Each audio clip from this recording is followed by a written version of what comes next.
Hello, and welcome to our pre-recorded presentation of the March 24th Open House. I'm Molly Cohen and the proud principal of Thurgood Marshall Middle School, and I'm here with my team to explain the careful planning and thoughtful procedures for welcoming our students back to in-person learning. Please keep in mind there are a lot of changes happening all at once.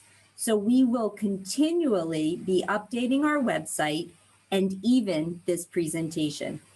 Today is March 16th, 2021, and some things may change between today and next Wednesday. Each member of our team will be presenting today. We will begin with Vice Principal John Pavia. Hello, Thurgood Marshall Middle School families. Today, we'll be explaining the health and safety protocols we're putting together in place to keep our staff and students safe. Nurse Lisa will show us the specific protocols and paperwork needed to attend school. Our other vice principal, guidance counselors, social workers, and school adjustment counselors will describe how they will support our students during this big transition. First, our Vice Principal, Stephanie Doucette, will explain how we will distribute and collect paperwork. Hello, Marshall. The first thing we need to do is get you the paperwork. This week, we will hand out all the paperwork to our wonderful sixth grade students testing for access. We will do that for our seventh grade and eighth grade access testers next week. We are also putting out tables in front of the A5, A4, and A3 doorways for grades 6, 7, and 8 students and families to pick up. On April 7th, we will organize a drop-off system. And on April 9th, we will also provide opportunity for paperwork collection. Right now, according to CDC guidelines, we must always be masked and remain at least 3 feet from one another. To speak in detail about our required paperwork, I now invite our nurse, Lisa Dewan, to explain. Welcome, Thurgood Marshall Middle School families. I want to take a moment to speak about the health and safety. And just so you know, like Stephanie just said, we're going to do mask wearing at all times, covering the nose and the mouth, as well as maintaining a minimum of 3-foot distance. I would like to furthermore go over the list of paperwork that is needed from all students of in-person learning. We will be collecting the emergency form. I know that a lot of access students have already passed those in, so if this information has already been submitted, you will not need to further drop that off. At this time, we want to update the emergency forms. I'm going to go over the parent agreement, the Binax antigen consent forms, and the pool testing consent.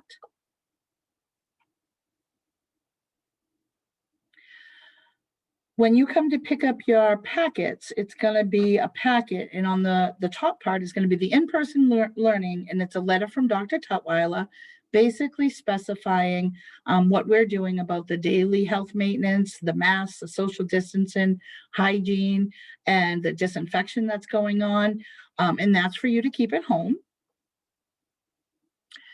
The next page would be the COVID response scenarios. This again is a piece of paper that you are going to keep at home with a full explanation of different scenarios that may happen at school and what we're going to do, and you can keep that in a safe place to refer to at home as well.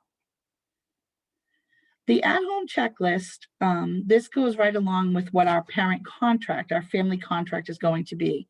On this piece of paper, this is the one you keep home. It lists different symptoms that any student may exhibit.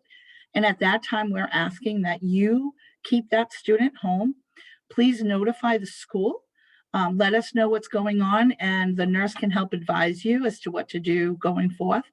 Also on here is my name, the phone number to reach me at school, the fax number for school, and my email address. So if you should ever have any questions or concerns, feel free to reach out to me. The actual parent agreement form is a form that you're going to fill out with your student's name, sign at the bottom. And basically what you're doing is consenting that you're going to maintain safety with us as we do with all of our staff. So on a day-to-day basis, you're going to check your student before leaving for school in the morning and assure that they are healthy. The BinaxNOW antigen test, this is an optional. This is for any parents or any families that want to opt in. This is a rapid antigen test that the nurse can do here at school. Should I have a student that becomes ill during the school day, the teacher will call me. I will go to the classroom. I will assess the student, and I will bring them down at that time, making the decision as to whether I need to bring them into our medical waiting room area or to the nurse's office. If it is thought that it could be COVID symptoms, this is where your consent comes in. If you have consented for me to do a rapid COVID test, I can do that test right here at school. It takes 15 minutes for the results. I will always call you when it's happening, and you will then have to come and pick up the student, whether that test is positive or negative. That is just a continuation of the backside of the Binax antigen test. Both the front and the back sides need to be filled out. This is the emergency form. At the beginning of this school year, a lot of you may have done the electronic form. What I am asking is at this time, like everything here, day-to-day changes, I am asking that we do update this information. People have moved, contacts have changed, so I do ask that you thoroughly fill out both sides, applying your signature to both the front and the back. The back side is really all the medical information. This part is extremely important for us to safely take care of all of the students in the school. So for example, if you have a student who has asthma, you want to check that off. And I also want you to bear in mind that with the in-person, that you might want to think about contacting your pediatrician to see if we can get an order for school for the child to have the inhaler as needed, or any medications at that time. If you could list those medications, it would be greatly appreciated. So again, front and back. The final paperwork that will be there is, again, an optional piece of paperwork. Everybody will receive these, but you can take it home. This initial piece is informational. This is basically called pool testing. At this time, it has not been rolled out here at Thurgood Marshall. We are going to be piloting this at 2 of the schools next week to kind of work out any kinks and figure out what we need to do going forward. What this is basically going to be a group of students and or staff that can be tested. They can do the swab testing individually on their own, and then it's collected and put in a tube. We can do a maximum of 10, a minimum of 10 to a maximum of 25 tests at a time. Those get sent out to Beacon Lab, at which time we will then get notice that either a tube has positive or that it's negative. Negative, we do nothing. Positive means that we now have to get in touch with all of the students and staff that were in that grouping, and they will be tested by a Binax antigen test to see who the positive being would be. And we'll go from after that, we will do any follow-up that we need to do.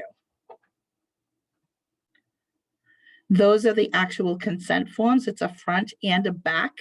If you want to opt into the pool testing, I ask that you please fill out the front, make sure you provide your signature and the date on the back part of the paper as well. And again, those are optional. So it'll be in everybody's packet, but you can do with that what you wish. Protocols that we do have in place here, I had talked about the medical waiting room already. We have formed protocols to provide the safety for everybody. We will always have a nurse to assess any child who is ill. We will make sure that that child is brought to the proper area. We will have contact tracing, placed logs in each classroom so that we can know who and has been in each classroom at all time. And we will do contact tracing if we ever have a positive. Also, any direct contacts that we have conformed after reviewing doing the contact tracing, those direct contacts will be personally notified. And then we will just send out a general notification to everybody, just as an informational, but just know that if you never received a phone call, your student is clear. And the nurse, I will work with the families that are affected and give further guidance, as well as I will work with the local Board of Health here in Lynn. Oh, Mr. Gore, could you go back a slide for a second? Thank you. Thank you, Nurse Lisa. I just wanted to add that informational messages will be sent out in School Messenger. So please be sure your email and phone contact information is correct in our system. Our main office clerks can input your information so you can call them and make sure that that information is in our system. So now I would like to invite Mr. Gore, the 7th grade guidance counselor, to speak to the student experience. Thank you.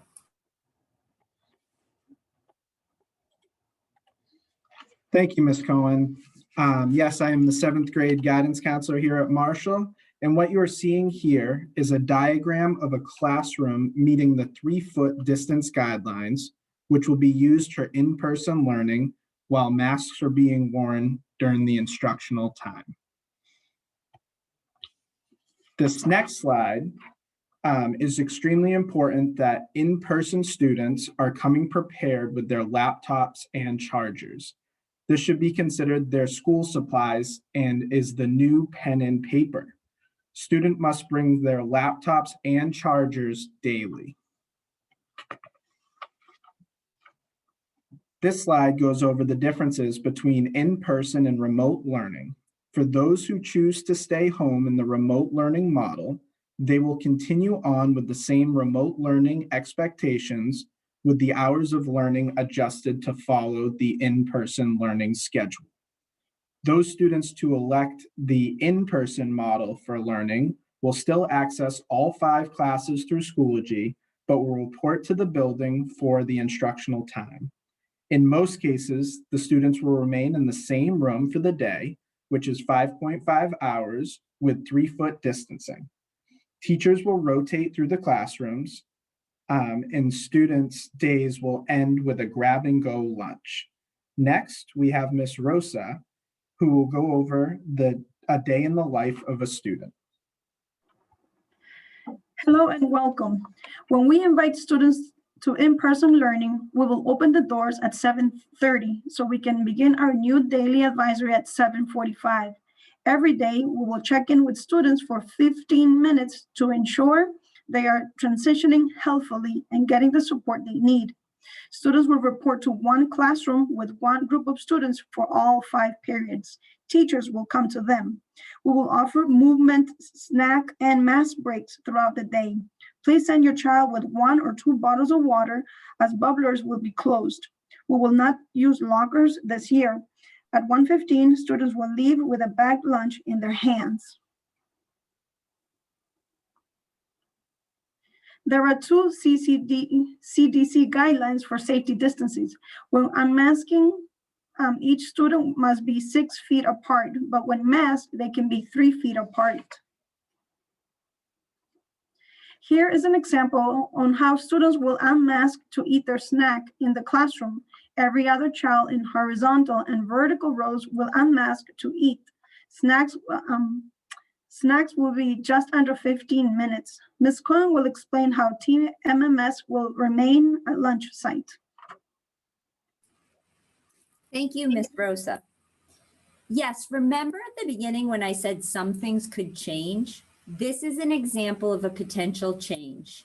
Right now, I can tell you that Thurgood Marshall will continue as a Monday, Wednesday, Friday food distribution from 12 to 2:30 until all students are invited back to the school 5 days a week. On that day, we can only offer free meals on Wednesday evenings. It is important for you to know that May 10th is not a definite date. Right now, we are putting a waiver to the DESE to move the date to May 10th for inviting students back 5 days a week, but that has not yet been approved. So it is really important that you continue to check both the Lynn Public Schools website and the Thurgood Marshall Middle School website until we're certain of that date. Now we will end with an introduction of all of our team members, and we will have Ms. McGinnis, our 8th grade guidance counselor, introduce everyone. Thank you, Ms. McGinnis. Thank you. Hi, I'm Ms. McGinnis. I work with the 8th grade and coach in life skills. We have Blanca Rosa with us, who works with 6th grade and SEI, and John Gore, who works with 7th grade in support. We are here to support families and students with any questions you have, including those on daily schedules, grading, or continued use of Schoology, anything that comes up. These are our social workers and school adjustment counselor. The school adjustment counselor is Sarah Fox-Ray. We also have with us right now Michelle Italian, who works with the 6th grade and the STAR program, and Stephanie Cody, who works with 7th grade and 8th grade. These are our department heads. We have Helena Diamond, who is the math department head, Tim Ferrari, who is our English department head, and Courtney Tucker, who works with students with disabilities. Our department heads continue to support our students and teachers with curriculum, data, instruction, and they will also be continuing to do outreach with families. And finally, we have our senior administrators. We have Molly Cohen, our principal, Stephanie Doucette, who is our vice principal working with grade 6 and grade 7, and John Pavia, who is our vice principal working with grade 7 and grade 8.